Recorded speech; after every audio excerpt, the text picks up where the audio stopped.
In this video, I will be explaining the basics of rhythm in music theory.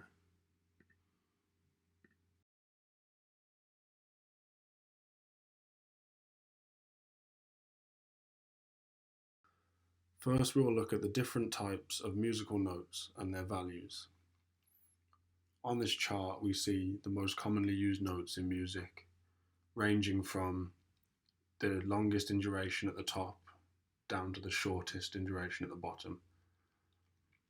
Each note has a corresponding note symbol and a rest symbol, and these last for the same amount of time, whether the note's being played or whether it's a rest.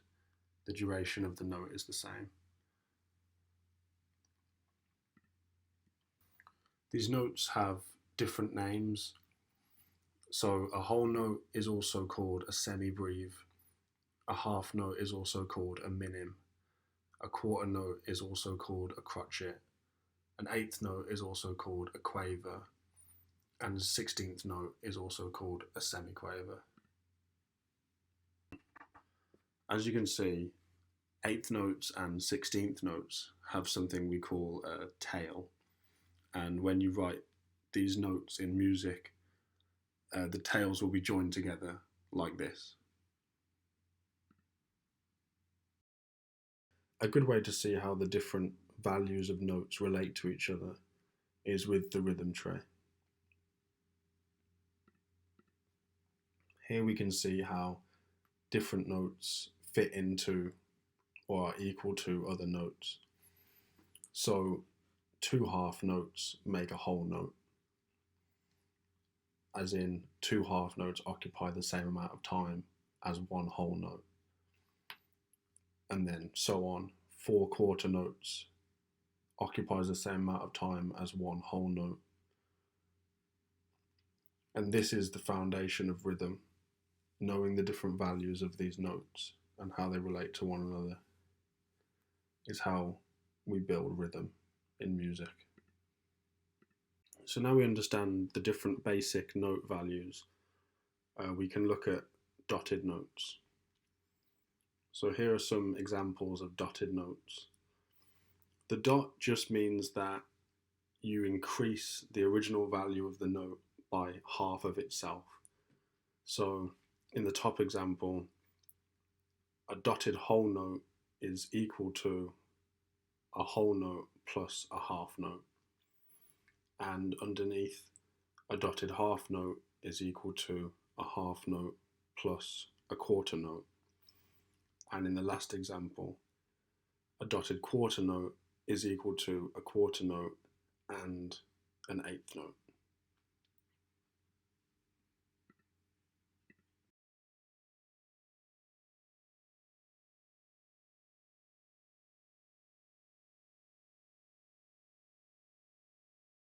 So before we can notate rhythm in music, we need to understand time signatures. So here is an example of an empty bar with a time signature at the beginning. The time signature is the two numbers. So a time signature is used to show how many beats there are in a bar. The top number is the amount of beats there are in the bar, and the bottom number is the type of beat. So in this instance, we have a time signature of 4/4, where the top number indicates there are 4 beats and the bottom number indicates the type of beat, which is a quarter note or a crotchet. 4/4 is probably the most common time signature in music. In fact, it is the most common time signature in music. Most pop songs are in 4/4. So here's an example of that same bar, but this time it's been filled in with notes. So this bar has 4 quarter notes in it, or 4 crotchets. So the time signature basically shows us how many beats there are in the bar, but this can be split up in various different ways. So using the different note values that we had at the start, you can make various different combinations within a bar of 4/4, and this is basically how you get rhythm. So I'll show some different examples of rhythms in 4/4. So here are a few different examples of how the same bar of music, the same time signature, can be divided up in different ways to give us different rhythms. So the top example is the simplest one. This shows one quarter note or one crotchet on each beat of the bar. 1, 2, 3, 4. In the second example, each beat has been divided into 2 eighth notes or 2 quavers. So this gives us a different rhythm. As you can see as well, the tails of the eighth notes are joined together as we saw earlier on. And in the final example, each beat of the bar has been divided into 16th notes, 4 16th notes, or semiquavers. So it's basically the same as that tree that we saw earlier, except now it's written out into the bar, and this will give us different rhythms. So I'll show you what each of these rhythms would sound like if it was being played.